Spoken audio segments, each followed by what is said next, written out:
कोनो भी काम में रिक्स ले आदमी तो कहीं कहीं घमंड रिक्स ही तो घमंड है, वो रिक्स लेगा। कहेंगे यार ये काम ना हो तो जबरी करत बा, कहीं घमंडी बसारी। बड़ा बढ़िया गीत आप गाओ महाभारत लेके, लेकिन कहना बकालाल एक अहम गीत आपके देते ही बड़ा नीक भाव कैसे लाग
दुल्हनिया अपने दुल्हा के कहत का तो सैया चला तो गया, लेकिन याद सतावत है, लेकिन याद है अब सतावता कहो रुचि कहा राजा हो तो है कैसे मनाई, लेकिन दुल्हन का कहता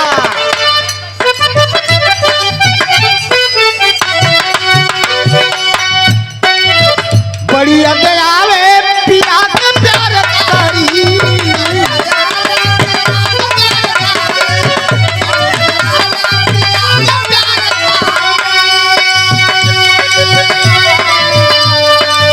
रतिया तो रतिया पहाड़ दिन भाई,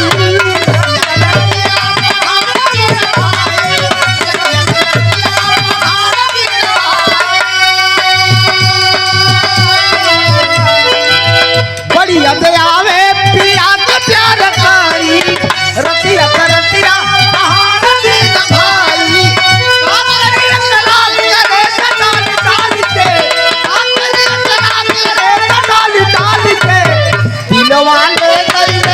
दिलवाले कैले राजा बोतल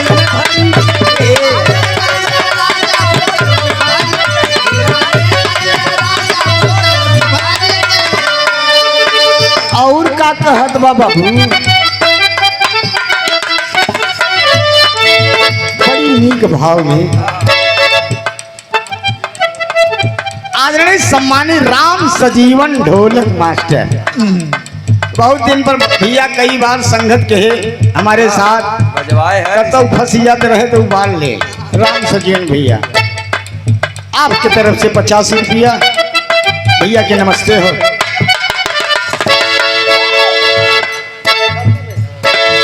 सरदी में कवना कराए बेदर्दी,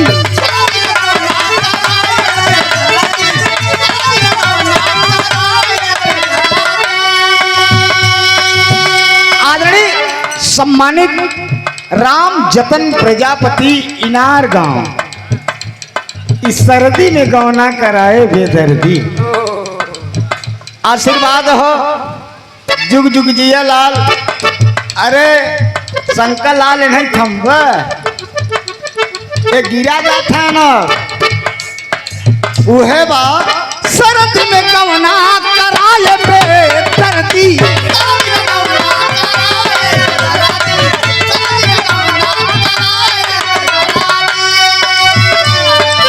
छूटल बही गवानवा हरदी,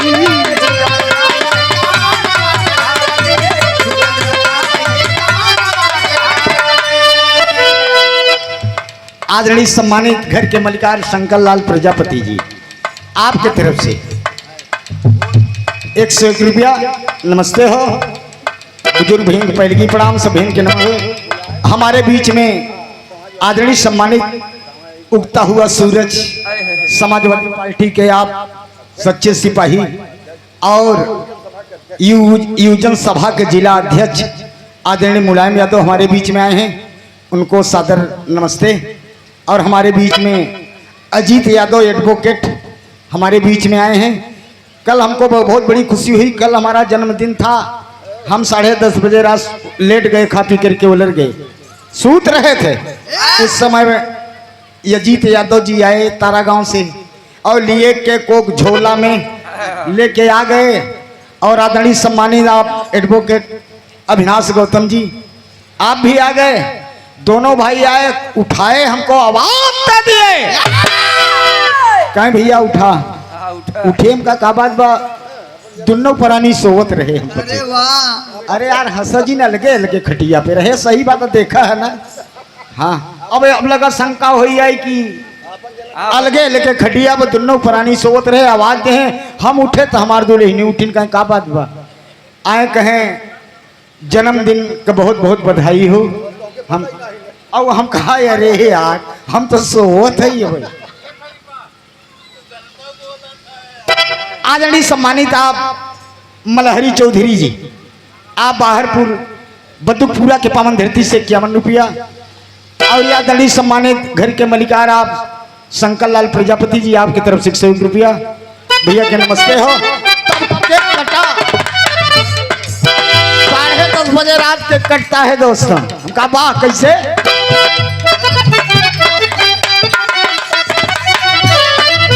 सर्दी में कवना कराल पे धरती,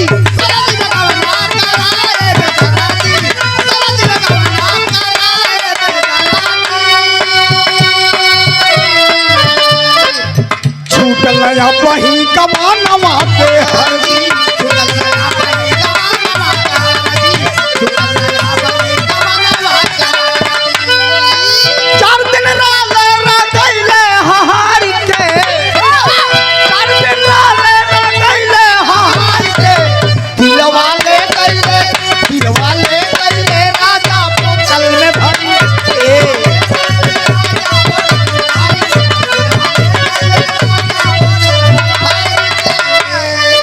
आदरणीय सम्मानित आप धर्मराज प्रजापति जी, आप कंदला मोरिया के पावन धरती से पुनः 100 रुपया। भैया के नमस्ते हो, पहले की प्रणाम, आशीर्वाद कामना हो। कैसे लाल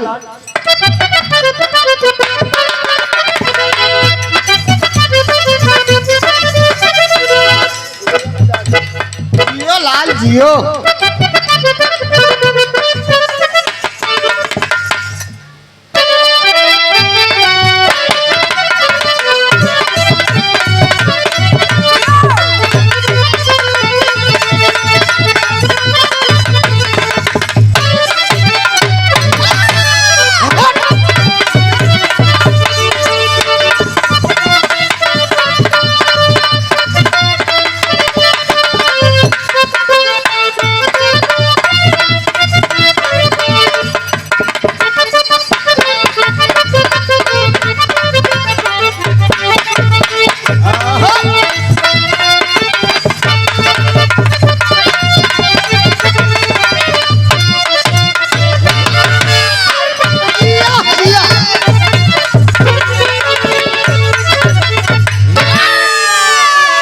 अच्छा भैया मेरा हक हो जाए।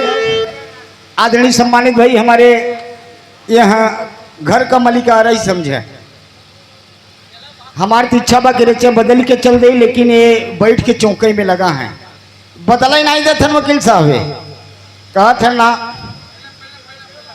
थे ना माँ भरसे में रहे।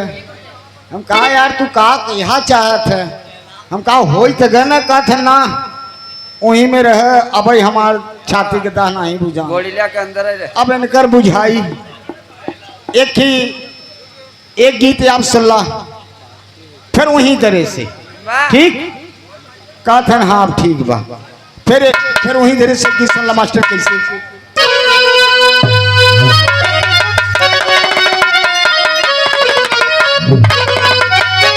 अरे पंचम कोई धरती सा धर्मधारी नहीं, गंभीर सागर सम्मान नहीं। अरे दिनकर सा तेजस्वी नहीं, अन्नदाता सा कोई अब दानी नहीं। कर्णदानी ने प्रति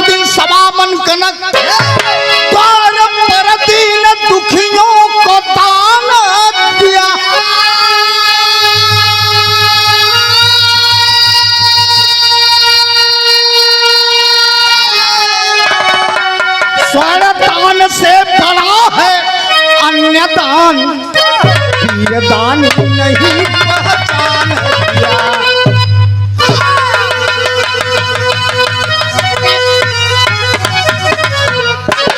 आदरणीय सम्मानित योजन सभा का जिला अध्यक्ष आदरणीय सम्मानित आप मुलायम यादव जी, कंदला मैया के निवासी, आपके तरफ से 101 रुपया भगवान से प्रार्थना में दिन दुगुना रात चौगुना। नेताजी आज जिला अध्यक्ष हैं, आप कभी विधायक भी होंगे। तालियों के साथ स्वागत कर दीजिए मुलायम यादव जी का। बहुत बहुत, क्योंकि हम लोगों का लगाव आपसे है। कहना बका लाल कौवाली का टुकड़ा चलता।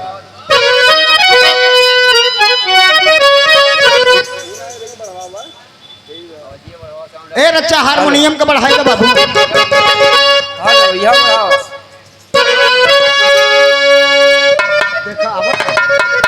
हारमोनिया का बढ़ाई दलाल।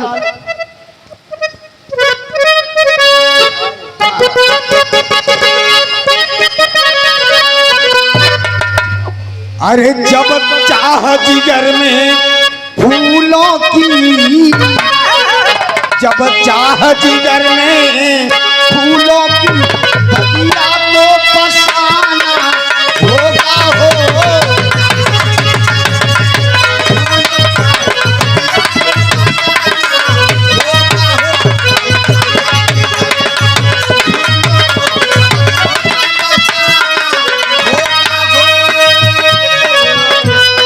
जब चाह जिगर में फूलों की बगिया को बचाना होगा हो। कुछ पाकर खोया जाता है, कुछ पाकर गंवाना होगा हो।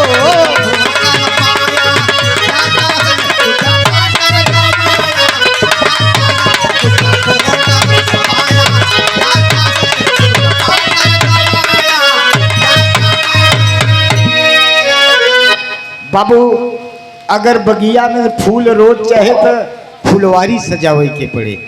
ऐसे उड़ान डकान फूल कई दिना लेबे, बस बासी फूल मिले, लेकिन नगद फूल ले के बाद आ जाए तो बगीचा लगावे के पड़े, तब आनंद आए। लेकिन हे बाबू, लेकिन नजम का भाव लगा तक कैसे।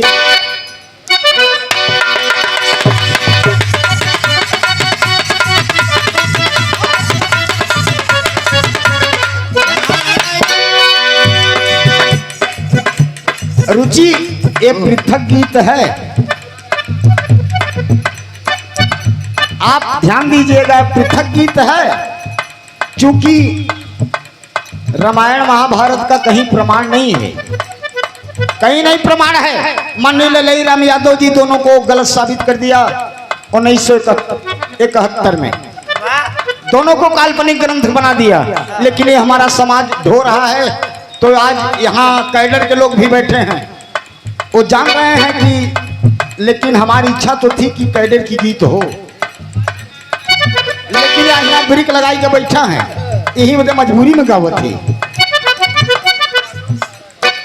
आदरणीय सम्मानित यजीत यादव तारा गांव के पावन धरती से आपके तरफ से 101 रुपया और भैया के नमस्ते बज साधु आपके कहना बका लाल।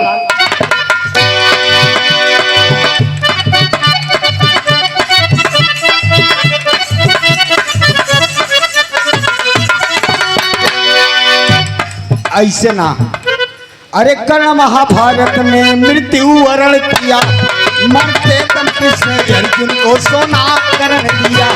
वरदान कर्ण को मकान मिला है, रहने के लिए सोने का मकान मिला है।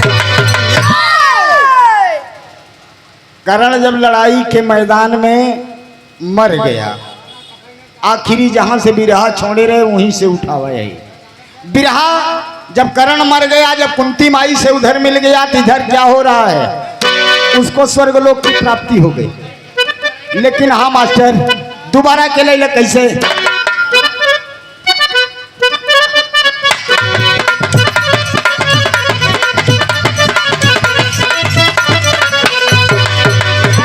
अरे कर्ण कर्ण महाभारत में मृत्यु वरण किया, मरते दम कृष्ण अर्जुन को सोना करण दिया। अरे कान करण को ठिकान मिला है, रहने के लिए सोने का मकान दिया। अरे सोने की ही पलंग, सोने का ही बिस्तर, सोने के थाली में मिला सोने का ही भोजन। खाऊंगा कैसे खाना आएगा, हाँ भूख लगी है। अरे तू तो बोला भोर में दरबार लगेगा, अरे तू तो बोला भोर में दरबार लगेगा। भगवान से पूछ लेना पता साफ चलेगा,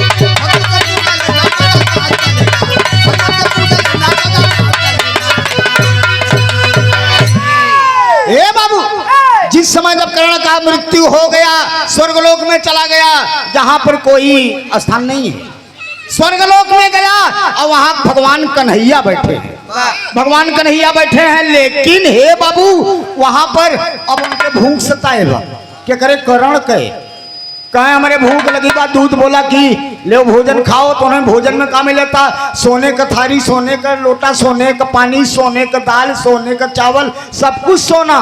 कहा अरे ई खाबे हम, कहे हमसे मतलब नहीं। भोर में दरबार लगे, भगवान से पूछ लिया। भगवान भोरहिया में करण पहुंच गए, कहा कन्हैया के पास। वहां जब पहुंच गए तो वहां पूछत बा, कहे भगवान हम का खाई, कहा जवन जिंदगी भर दान दी है उहे तू खा, और कौनो चारा नहीं बा। कहे भगवान ई कैसे कटई पाप, सोना बहुत बड़ा दान ना होत बाबू, असली दान दूसर बा। भोजन का दान या जैसे पेट भरे, अरे सोना तोहरे आगे ही 1 कुंटल धई दे और तोहार भूख मर जाए। एक ही घरे में सोना दे दे, एक ही घरे में ताला मार के हट जाए सब। कह दे खाया अभी महीना भर, मरिया बे वहीं में सटपटाई के। सबसे बड़ा दान अन्नदान होत का बलाल मास्टर एक लाइन गीत मिलता।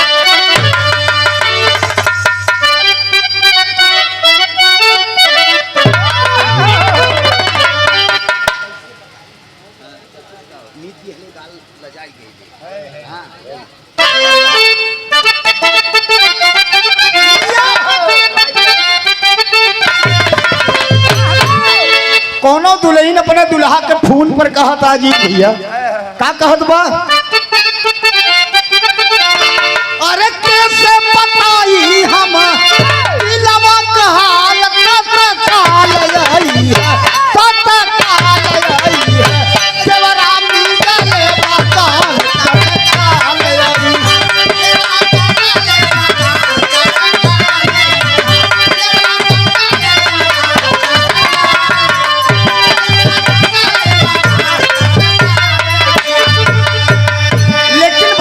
कहत बा, अरे बोला करण जाके तबा मधुरी बचन ना जावन दिहलाऊ, जावन दिहलाऊ कैला सोना का दान, सोना हवा तू खाई, कैला सोना हवा का दान, सोना हवा तू खाई।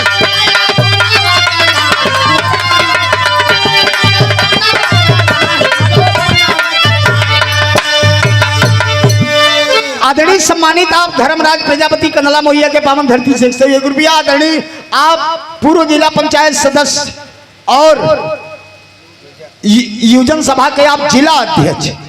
अब आदरणीय समाजवादी पार्टी मुलायम यादव जी आपकी तरफ से 101 रुपया। भैया के नमस्ते, पहले की प्रणाम, सबके आशीर्वाद कामना हो। कैसे लाल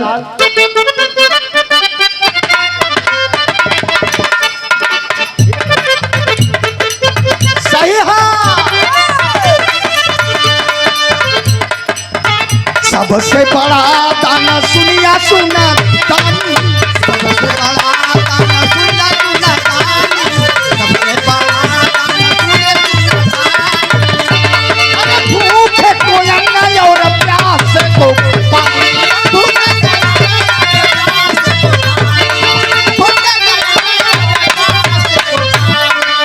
सबसे बड़ा दाना हो गया दाना। अब तू दिला में, अब तू दिला में कैला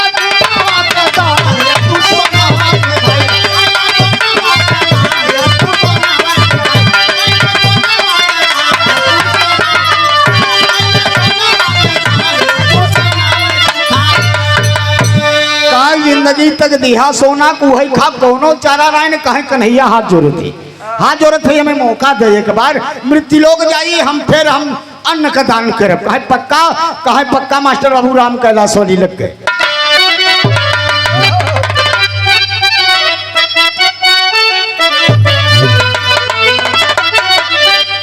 बाबू राम कैलाश ऐसे लपेट लेते रहे लपेट लेते रहे ऐसे धोतिया लपेट के मान के मरार के चुरूर मुरूर कहते हैं अब कहे का टोकवा ऐसे कुर्तवा का मारी ऐठत ऐठत कीरी चोकर बिगाड़ी दे ऐठत ही रहे वो कहें बड़ी बात कहें बाबू राम कैलाश एक बात और कहें कौन बात कहें एक जने का पड़ोसी का बर्धा उनके बर्धा रहा और पड़ोसी पहुंचा कहता ए बाबू कहें गुरुजी प्रणाम अब वही हम आपके देखते भाई उते है का आज जरा चमन पर आपका स्वागत हुई जाए आ जाना ए चमाला दो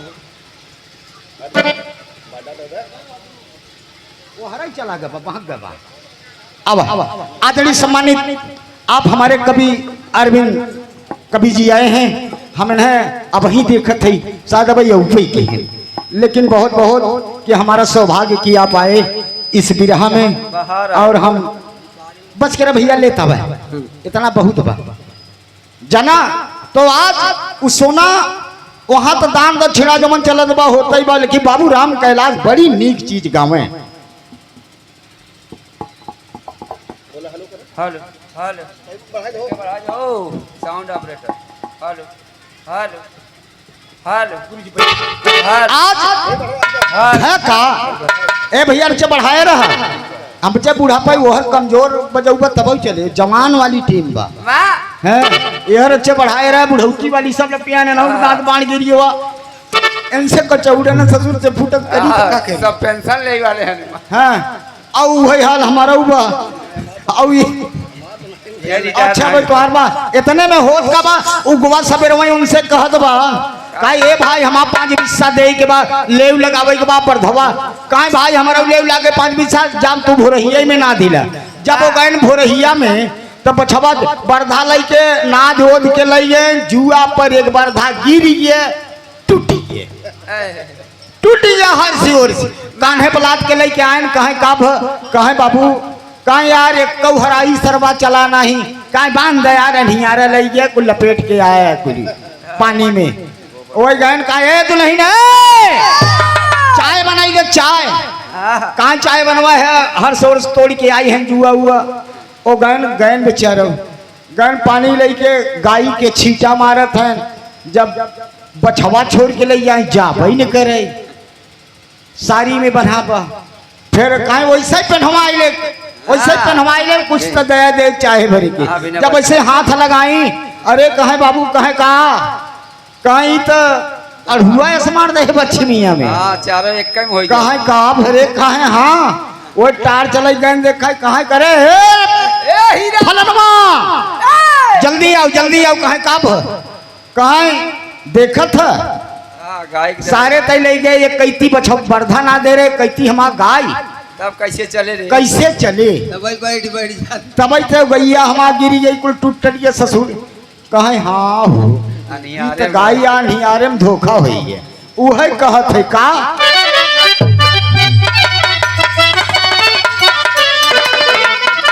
अरे साना ना रतिया चले बोले जब पावना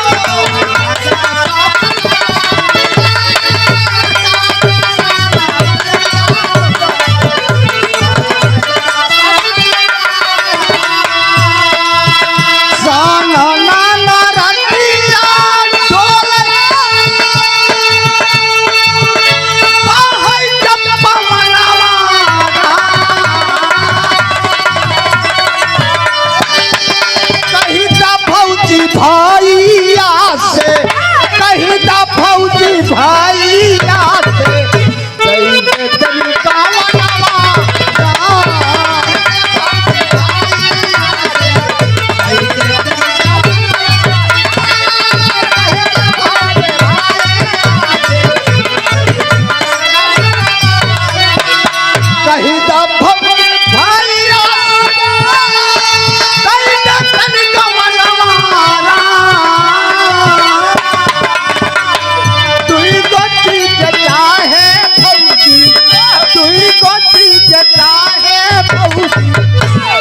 चौकायऊ बेलनवा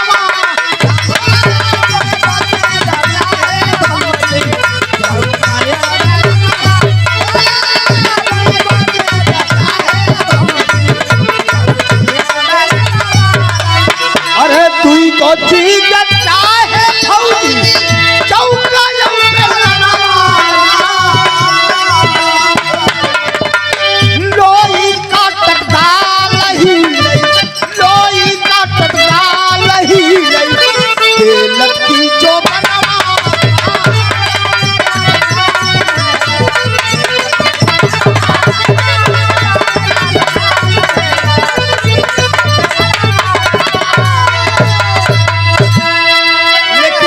भाव में कन्हैया का पैर पकड़ के करण बोलत बा का बोलता मुन्ना या हारमोनियमा कम हो जाता मुन्ना अपने आप चलो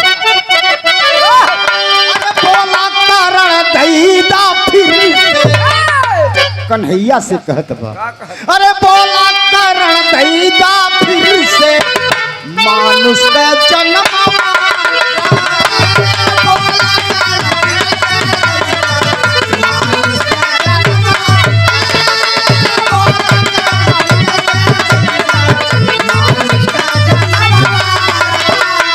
बोला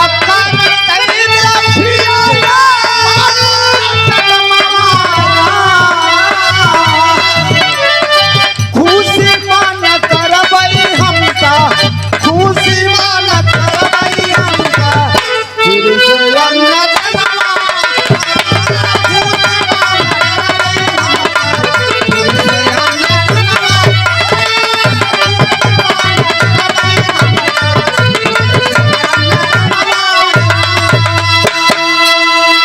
अंतरा के भाव में का कहत है कैसे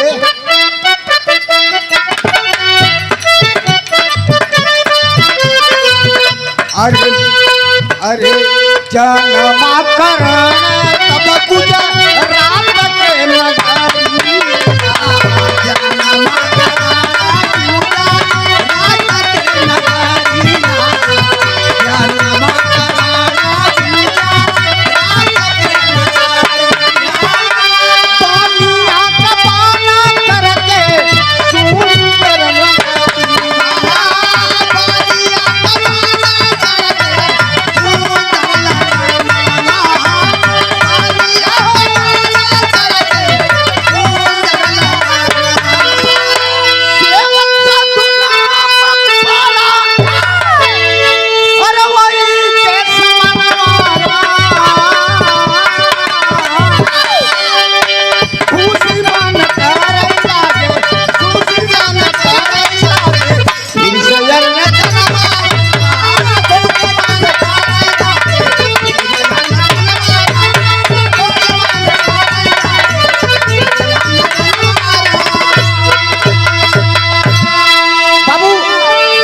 कन्हैया कहने था तू जाओ आप मिथिलोक में आपको भेज दे रहा हूँ एक बार आपका फिर जन्म हो जाए लेकिन चूकना मत कह नहीं चूकूंगा भगवान हम सोना न खाब लेकिन जाए के अन्न का दान करब एक लाइन गीत मिला था मास्टर हुए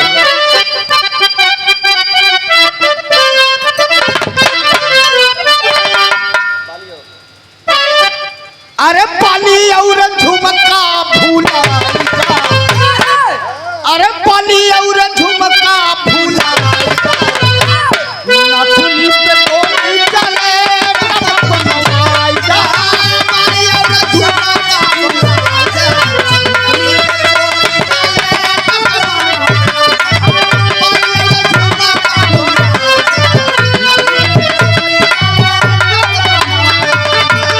अरे जकरा पे मर्जी भगवान जकरा पे मर्जी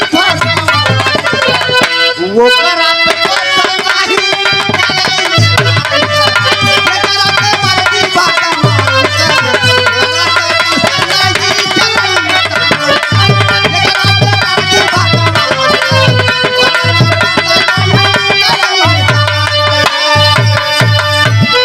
हे बाबू रोज रोज एक जवा रोज बढ़त बा के जवन लड़का पैदा भ करण एक बाझिन के यहाँ जन्म ले कब बुढ़ौती में करे लड़का नहीं होत रहा वहीं किया भगवान कहे जा वह तर जाए। अब वह बुढ़ौती में करे लड़का हो गया सेवक साधु नाम पड़ गया। लेकिन होत का बलाल कैसे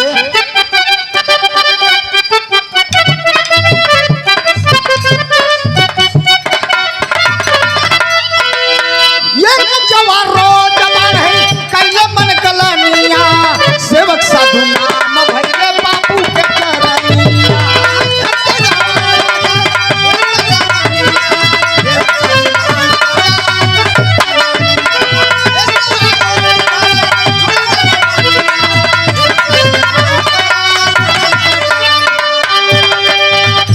अरे खुशियां में झूमे अधिकार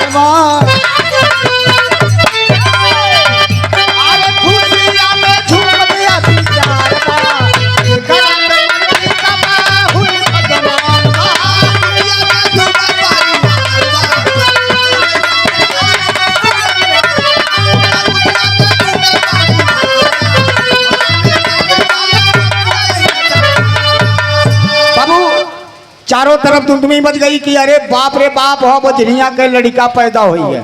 ओकर नाम सेवक साधु बहे बाबू 12 साल में जवान हुई है। 12 साल में जवान हो गया ओकर शादी कराई दे ओकर साधु कराई दे। और जब शादी कराई दे थी तो लाल होत का बाद बड़ा नीक भाव मिले तो मास्टर टेरी के भाव।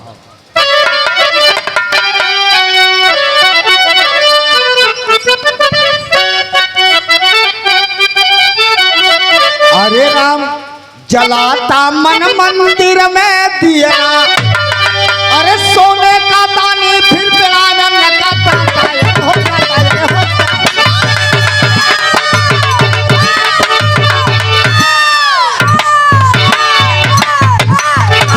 सोने का दानी फिर बना अन्न का दाता जलाता मन मंदिर में दिए ना जला दिया। बाबू अन्न का दान करत बा बापो महतारी और बेटवो। अब बाबू 12 साल के अवस्था में जवान हो गए हो। करण जौन दूसर का जन्मा है उनका नाम साधु बा। साधु जन्मे उनका नाम फिर बाप मोहन रखे। आदरणीय सम्मानित धर्मराज प्रजापति उर्फ बड़े लाल प्रजापति। अरे वाह! आप कंदला मोहैया की निवासी आपके तरफ से पुनः 101 रुपया आशीर्वाद के कामना हो। कैसे लाल अब होत का मास्टर कैसे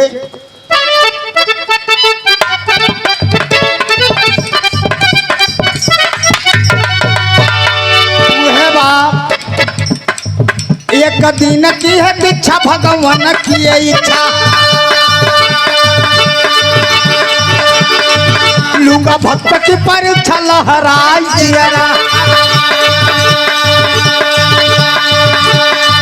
भक्त हेतु मन में आया भोजन हेतु को बनाया कोई साधु नहीं आया तो तू खाई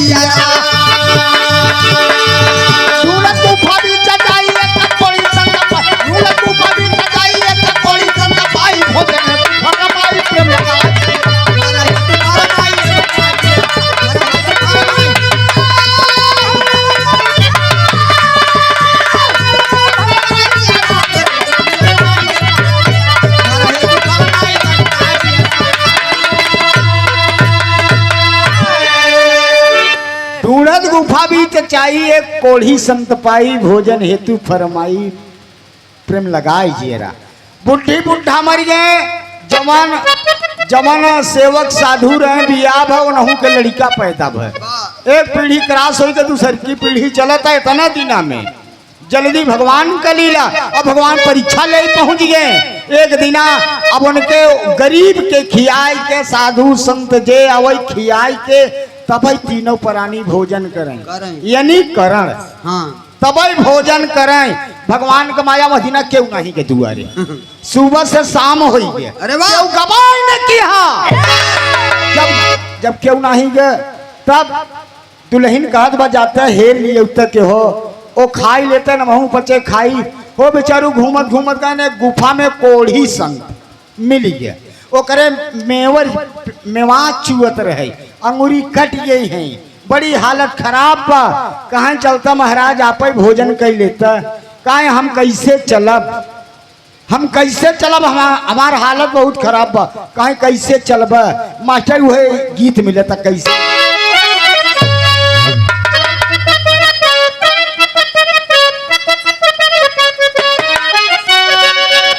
उहे बा अरे आजन बाजे बाजन बाजे और बजई करता रहो,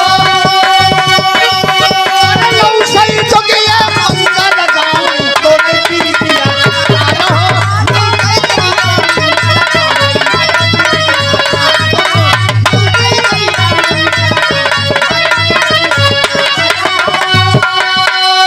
लेकिन हे बाबू देवरिया भाग में ई दू लाइन को होई है, एक ही लाइन हम गावत है मास्टर, ध्यान दे।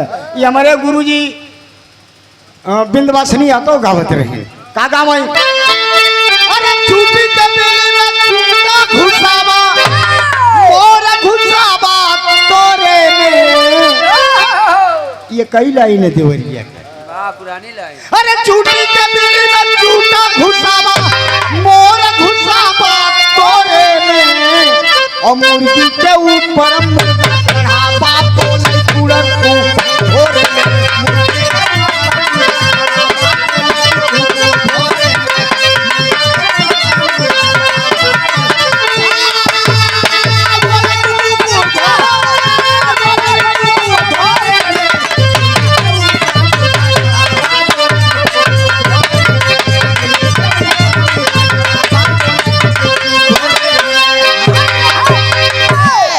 हे बाबू ये हमरे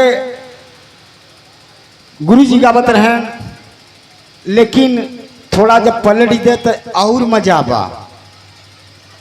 लेकिन हम चला गीत के भाव में हम बोले थे कैसे लाल।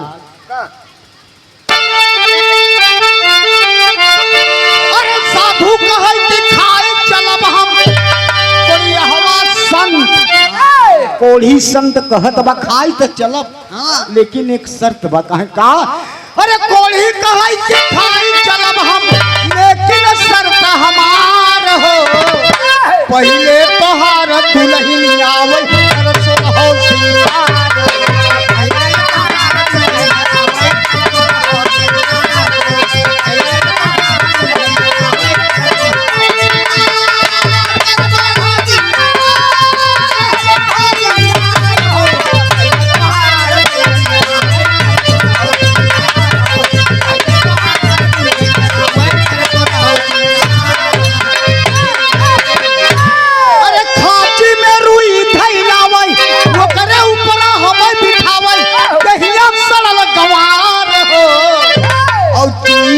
रुई में रही है जना हो ये बेकार हो,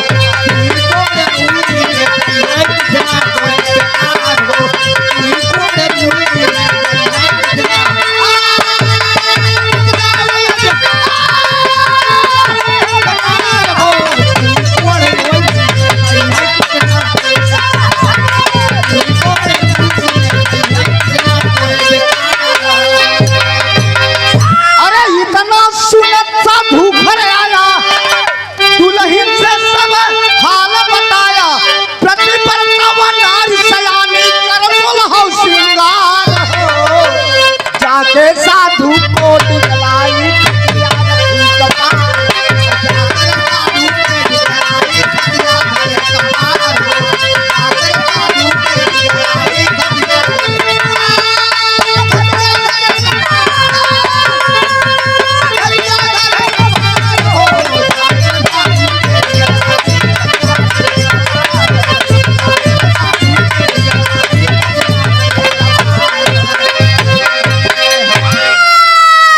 दुल्हनिया गए आयन संत बतावत हैं कि कोढ़ी संत मिलावा, कहीं तब कहीं सोरहो श्रृंगार कला खांची में रुई धैला वही न नहीं बैठाई के मुड़े पर लाद के लेके आवा, और तब वो प्रसाद करी नहीं तब कैसे करी, कहीं हम चलब। बेचारी सोरहो श्रृंगार के खांची में रुई धई के लेके गई गुफा के पास, वो कोढ़ी संत के उठाई के बैठाए और बैठाई के लेके आई गई, और बैठाई के लेके जब आई गई हे बाबू तो होत का बा घरे आई गए तो उनका पैर धोए, कोड़ धोए साथे गोड़े का, बिठाई चटाई दे, भोजन जवन बनाबो के लिए आई के धरस कहे ला संत जी प्रसाद करे, ओकरे बाद हम तीनों परिवार खाई कहा ई थोड़ी न खा हाँ गीत मिलता कहा तब का खाबे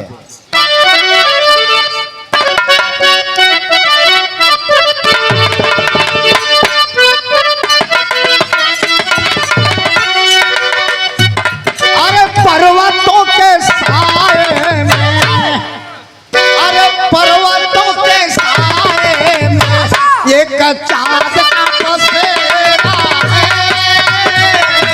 पर्वतों के साए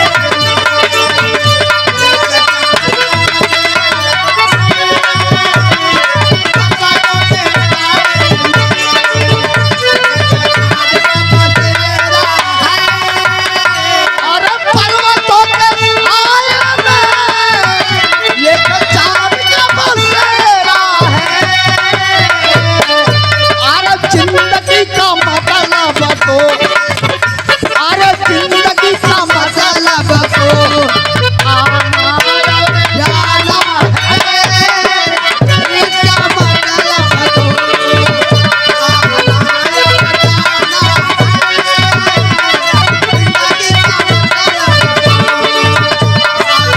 और जाना अरे दिए शुद्ध भोजन तब अरे दिए शुद्ध भोजन तब अरे कोई है बोला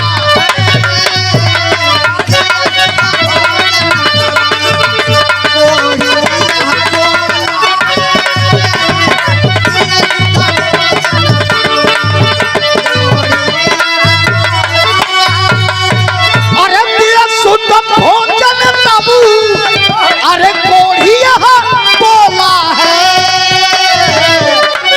अरे मांस हम खाएंगे अरे मांस हम खाएंगे ये तो दिल का तराना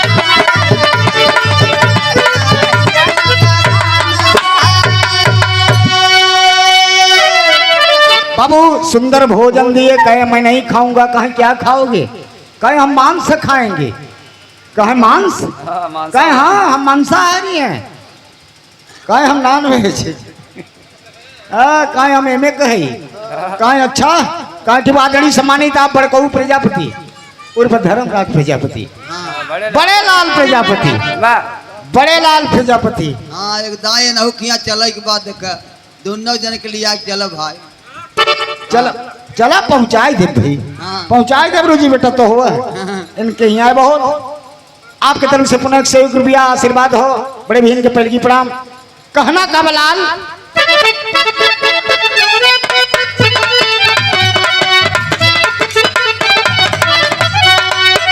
अरे दिया शुद्ध भोजन अरे साधु यहाँ बोला है अरे मांस हम खाएंगे अरे मांस हम खाएंगे ये तो दिल का तराना है मांस हम खाएंगे ये तो दिल का तराना है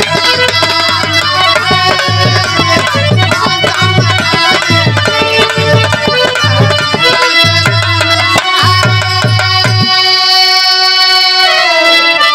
बाबू लियाई के मांस ओह सब कुछ व्यवस्था कर दिया काई अब खा काई मांस थोड़ी न खा हाँ। तब कमन खाब काई तो आज जौन छोटका लड़का मोहन बा काई में देखी बेटा वही बा हाँ। काई वही का मांस हमके चाहिए अरे वाह वही लड़का का मांस खाब और बाकी हम खाब न कह कवन अंग कहा ओकर गले के ऊपर सिर का मांस अरे वाह का मंगल गीत गाते हुए गाओ काटो और आंसू भी न गिरे अरे वाह अगर आंसू गिर गया तो हम खाएंगे नहीं वापस चले जाएंगे कहें अच्छा कहें हाँ कहें हम तुरंत यही खिलाओ और नहीं तो हम नहीं खाएंगे बाबू होता क्या है यहीं से कहानी मोल ले लिया बाबू होता क्या मास्टर पहपट में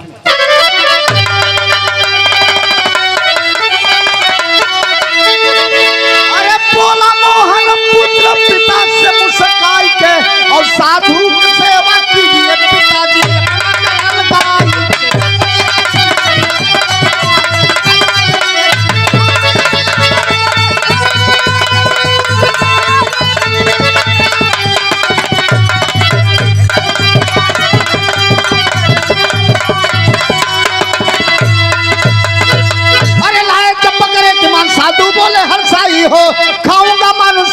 तेरे बेटे का भाई हो, अरे अपने काटे हाथे काटे अब गर्दनमा बद्ध प्रेमी हो, वरना हम खाएंगे नहीं तो झूठे हमें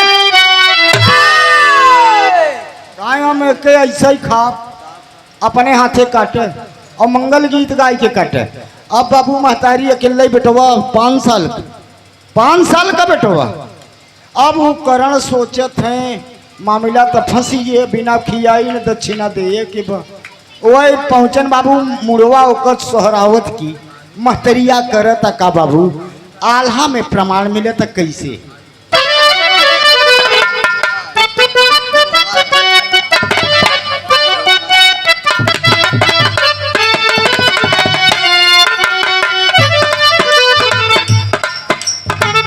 बाबू का जियरवा कठोर फल हुई है बाबू,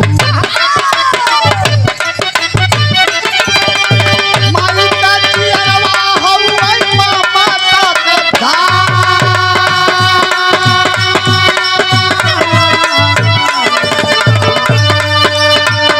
भूमि सुरतिया माँ ताक होई गई बाबू,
मोहन माता तबले तेरी याचिन कर भैया, बोला मोहन माता तबले तेरी याचिन कर बाबू, बोला बाबू जी का व्रत हो जाई बेटा,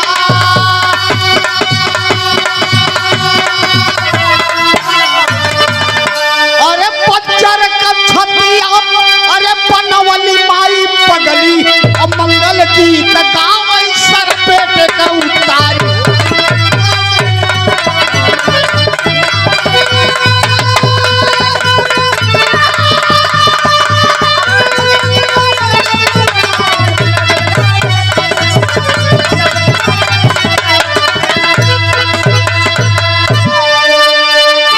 बाबू बज्जर का छाती बना लिया माँ, सोरहो सिंगार की सर बेटे का धड़ से उतार के और ले जाकर के ओखली में कूट दे। तब मूसल से साधु की शर्त रहे कि मूसल से उसका सर कूट के लाओ तब खाएंगे, और जिस समय कूट करके लाती है थाली में सजाकर कहा संत जी अब खा लो संत जी।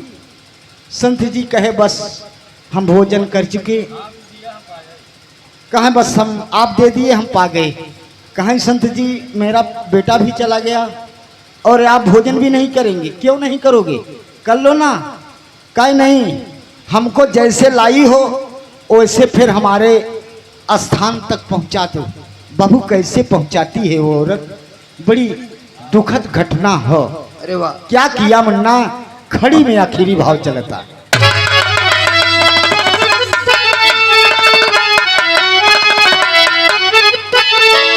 अरे खांची में कपार ऊपर थैली पगली, थैली बच्चर का जियर भाव महतारी पगली।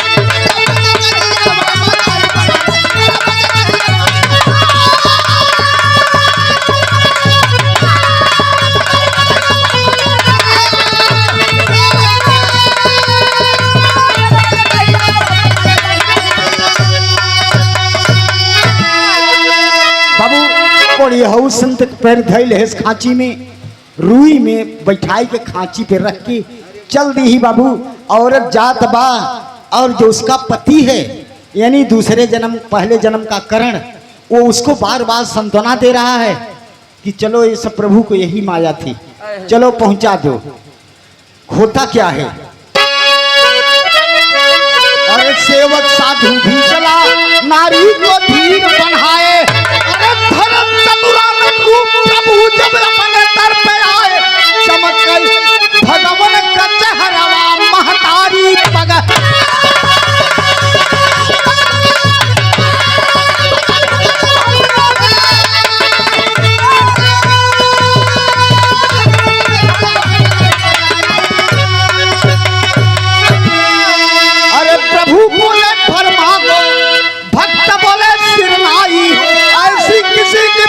परीक्षा लेना मत चतुराई, वरना हो जाए कसुरवा महतारी पग।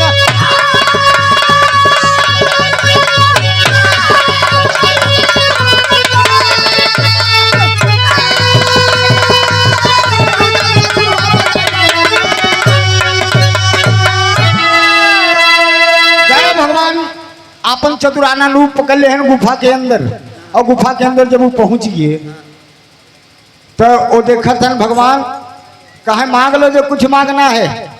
देखा था तो भगवान के बगल में मोहन बेटवा हंसत की खड़ा अरे बा। वाह, प्रभु के बगल में मोहन बेटा खड़ा रहा हंसाई।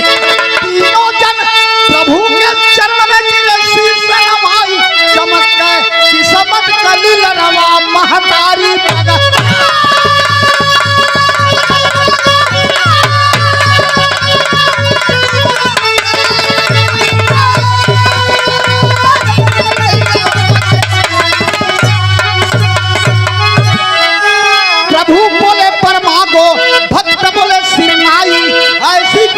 भक्ति परीक्षा लेना मत चतुराई, वरना हो जाए कसुरवा महतारी।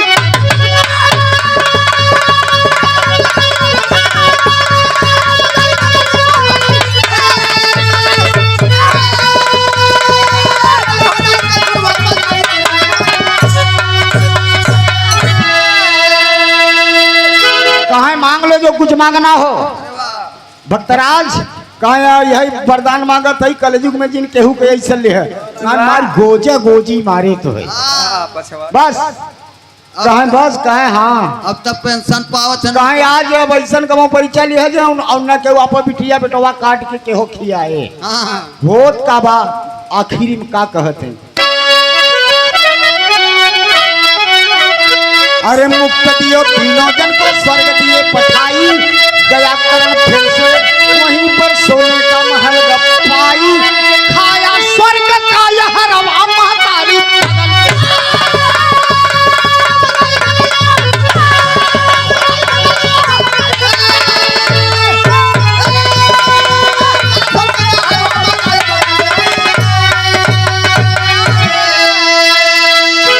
हे बाबू होत का बा बड़ी नीक चीज। वहीं पर जाकर करण को फिर अपना स्थान मिल गया। आगे गुरु घराने के छेपर। अरे गुरु बिहारी गुरु गणेश गुरु रामलाल गुणकारी स्वर्ग बसे चंडिका कवि पंचंगी बड़े पुजारी। अरे राम चलाता मन मंदिर में दिया काटे जयलाल तब क्षेत्र बड़ा ही काटा।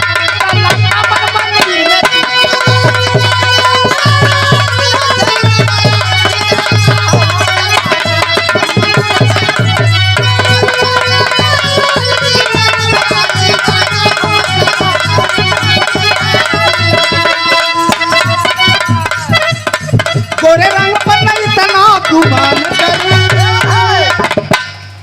उहे बा गोरे रंग पर नहीं तना गुमान गोरा रंग दो दिन में ढल जाएगा।